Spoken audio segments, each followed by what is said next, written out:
Olá, alunos! Bom dia! Hoje é quarta-feira, 24 de março de 2021 e nós teremos hoje mais um dia de aula.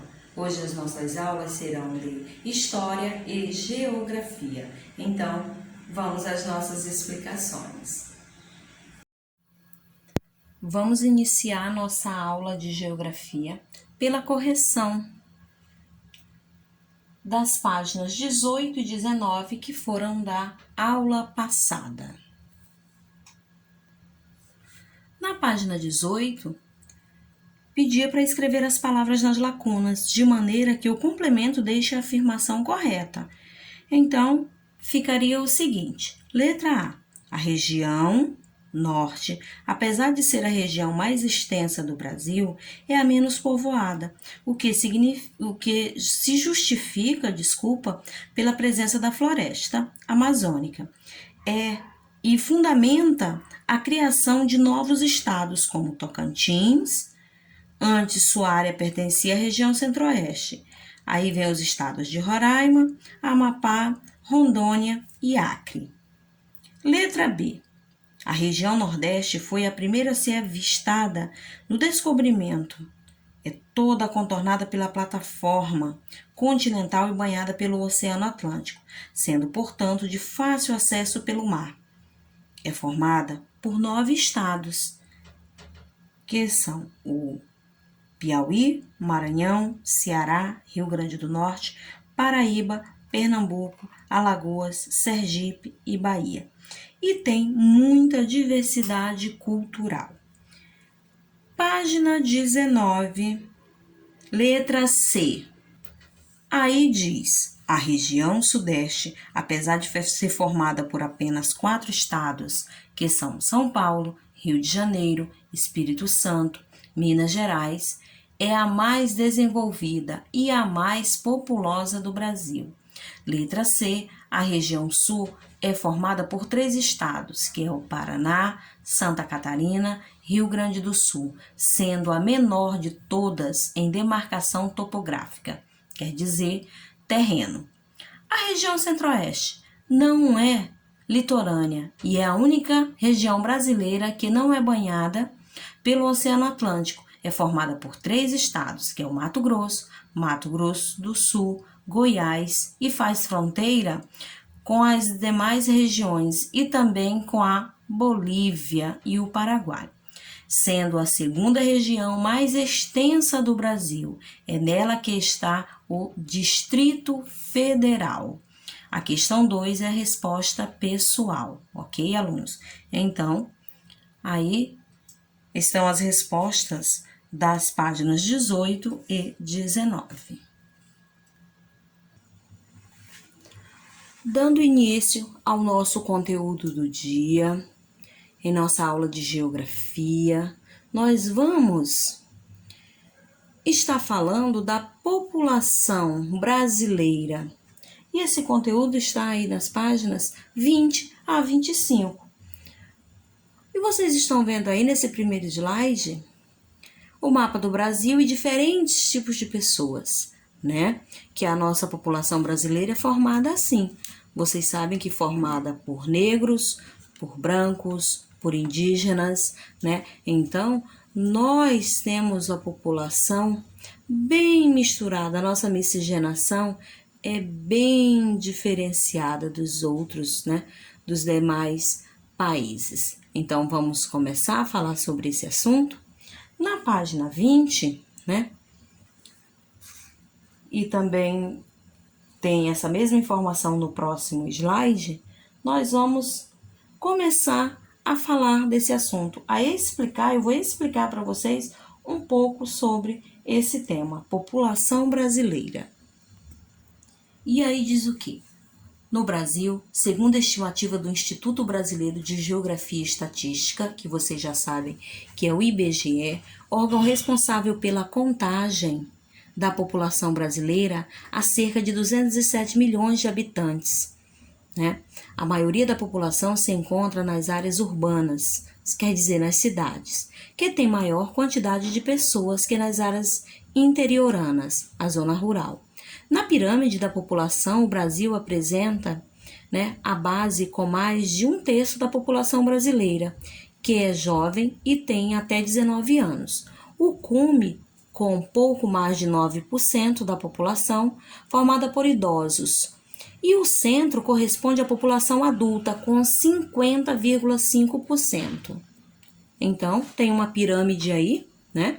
E que está sendo representada. Então, bem em cima, né, é a população idosa, é o cume, né? Depois, né, nós temos aí a adulta, temos o jovem, né? Então, essa é a nossa formação, né, da população aí do Brasil, tá? Então, jovem, vocês estão vendo, ó, uma grande quantidade, adulta também, e temos aí, né, a porcentagem, certo, alunos?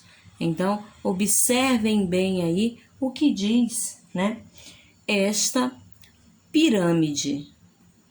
Então, esse centro aqui, ele corresponde à população adulta, com 50,5%. Então, nós temos aí uma grande quantidade de pessoas adultas aí em nosso país, ok?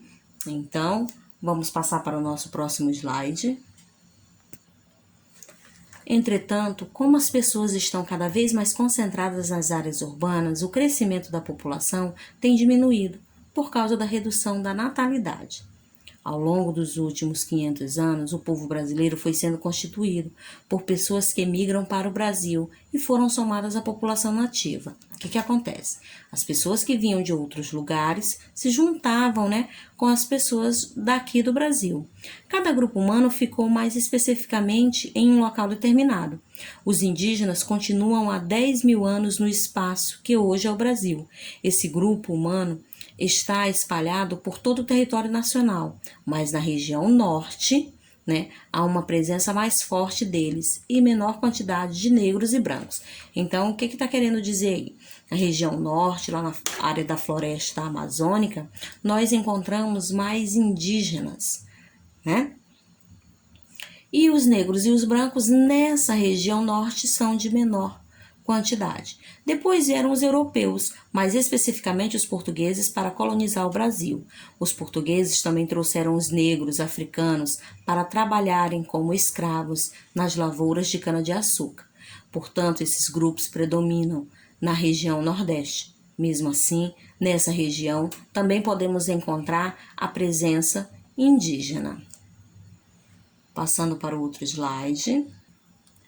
Depois da independência, outros europeus começaram a vir para cá, em maior quantidade. Dentre esses europeus estão os italianos, os alemães e os espanhóis, tá? De forma mais tímida vieram também os asiáticos e os árabes. Todos esses grupos humanos foram prioritariamente para a região sudeste. Entretanto, nessa região, os africanos e os indígenas também estão presentes. Na região sul, predominam apenas os grupos humanos europeus, como alemães, italianos e eslavos. Então, olha aí como está separado, né, todo esse povo que veio, né, para o nosso país. Então, olha aqui, os italianos, os alemães e os espanhóis, né, os asiáticos, os árabes, eles preferiram vir para a região sudeste, tá? E nessa região sul, predominam mais quem? Lá predomina mais os alemães, os italianos e os eslavos. E aí eu tenho uma imagem, né, que são as pessoas, né, que vêm para outro país, né, sem nenhuma infraestrutura. Vem muitas vezes com a cara e a coragem, que foi o que aconteceu, né, muito nos últimos anos aí, né, muitas pessoas vindo de outros países para o Brasil, né. Esse fato, essa história, né, tudo isso, todos esses acontecimentos não vem acontecendo de um certo tempo para cá, e sim de muitos e muitos anos, há tempos isso acontece. Como disse aqui no nosso texto, que depois da independência, então a independência do Brasil aconteceu há muitos anos atrás, e depois disso os europeus, os italianos, os alemães, né, espanhóis, começaram a vir para o Brasil com mais frequência, começaram a buscar vida nova em nosso país, né? Então isso já acontece desde muito tempo. E quando no país essas pessoas, as coisas não estão indo bem, elas procuram outros países e começam aí, né, as suas migrações, saindo do seu país e vindo para outros países. No caso aqui, vindo para o nosso país. E o que diz aí nesse slide? Diz que atualmente grande parte da população brasileira não vive no lugar onde nasceu.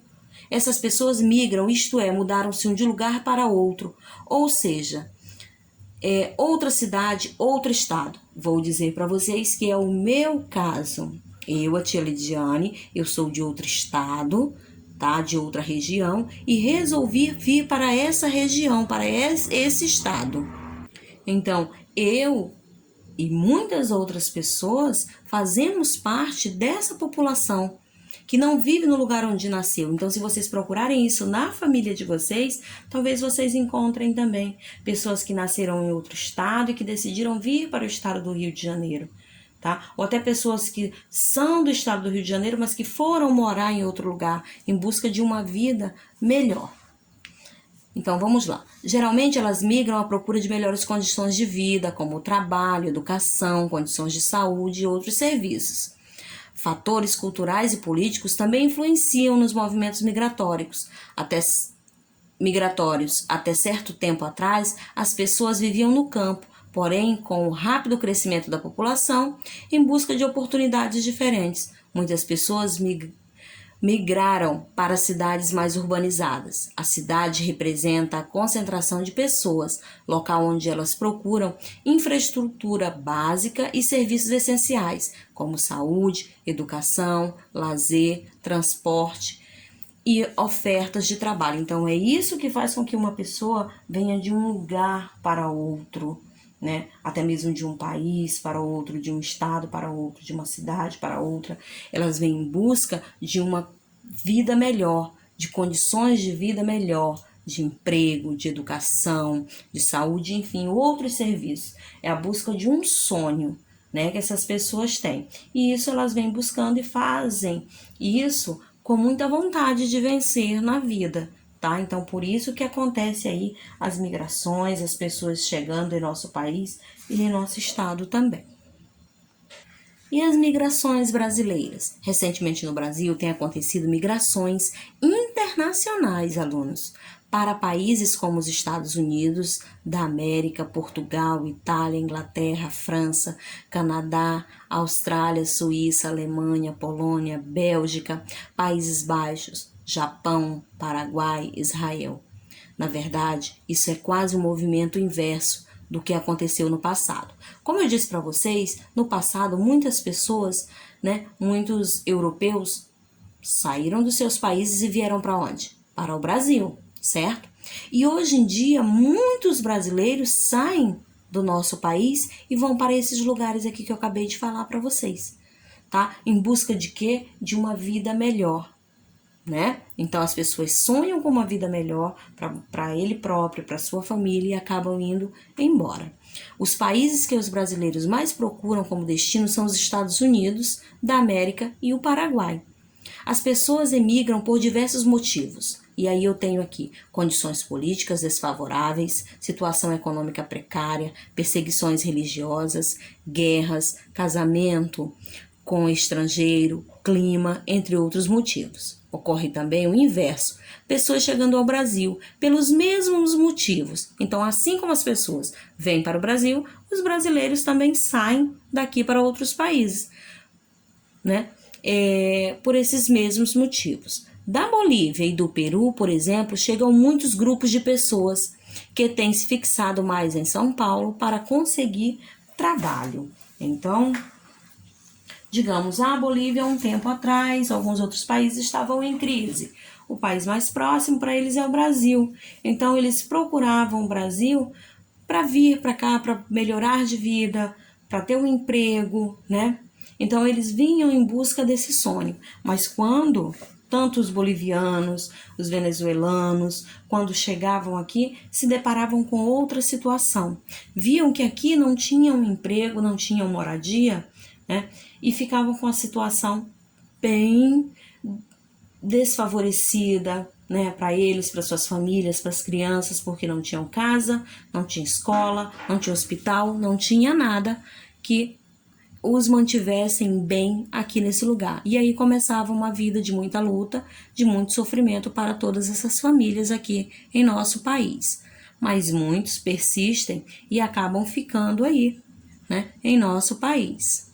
E aí você pode me perguntar, mas professora, quando é que eu identifico essas pessoas? Como é que eu identifico?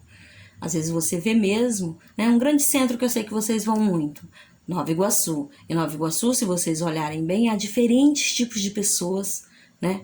Aos coreanos, aos chineses. Então, há diferentes tipos de pessoas aí que compõem aí a nossa sociedade. Então, essas pessoas vêm de outros países para cá, para o nosso Brasil. E aí você sabia? Então vamos lá a essas informações, que diz: etnia é uma coletividade de indivíduos com características biológicas semelhantes que geralmente compartilham a mesma cultura e a mesma língua. Vários grupos étnicos constituem o povo brasileiro. Conheça alguns aspectos sobre eles. Então vamos lá, deixa eu mostrar para vocês esses grupos étnicos que constituem o nosso povo. Vamos lá então? Essa informação, alunos, se faz muito importante para vocês. Então, vamos lá, ó. Grupos étnicos, né, que constituem aí o povo brasileiro. Aí eu tenho indígena, branco, negro e amarelo. Vamos lá? Indígena, branco, negro e amarelo. Indígena, grupo humano que vive no Brasil desde antes da sua colonização. Branco, grupo humano mais conhecido por colonizar países conquistados. Negro, grupo humano vindo da África. Amarelo, grupo humano que apresenta características físicas semelhantes às das pessoas de parte do Oriente. Então, esses são os grupos étnicos aí que constituem o povo brasileiro: indígena, branco, negro e amarelo. Agora, alunos, nós vamos às questões, tá? Sobre esse conteúdo, que estão nas páginas aí 23, 24 e 25. Portanto, abra um livro para me acompanhar na leitura. Na página 23, você vai escrever a resposta de cada uma das perguntas a seguir. Qual é a estimativa da população total do Brasil? Essas informações estão no texto, tá? Onde se encontra a maioria da população brasileira? Como é a pirâmide da população no Brasil? Qual é a interpretação que podemos dar a essa forma de pirâmide da população? E letra E, por que o crescimento demográfico tem diminuído? Na página 24, você vai observar a imagem e vai explicar aí, né? A letra A e a questão 3 diz quais são os motivos que fazem as pessoas se mudarem do campo para ir tentar uma vida na cidade. Na página 25, você vai imaginar e escrever como deve ser a vida de uma pessoa que sai da sua cidade natal, do interior, para tentar viver em uma cidade grande. E aí você vai imaginar, né? E vai escrever aí. No 5, migração. Vocês sabem que migração é o deslocamento espacial de um indivíduo ou parte da população de um lugar para outro. Marque a principal causa das migrações para o Brasil. Será que é religiosa, ambiental, cultural ou econômica? E no 6, se no lugar em que as pessoas nasceram houvesse um trabalho e melhores condições de vida, elas permaneceriam no mesmo lugar. Né? Uma pergunta aí, se no lugar em que as pessoas nasceram houvesse trabalho e melhores condições de vida, elas permaneceriam no mesmo lugar? Justifique a sua resposta. Então, o que eu quero aí é que vocês pensem com bastante atenção, né, com bastante calma, né? Se, por exemplo, uma pessoa nasceu em um lugar, se ela tivesse condições de vida, trabalho, né, uma boa educação, vocês acham que elas permaneceriam no mesmo lugar ou elas eram obrigadas a sair de lá? E aí vocês vão justificar a resposta de vocês, ok, alunos? Então, essas são as questões propostas aí para vocês hoje. Nossa aula se encerra aqui. Beijos e até a próxima.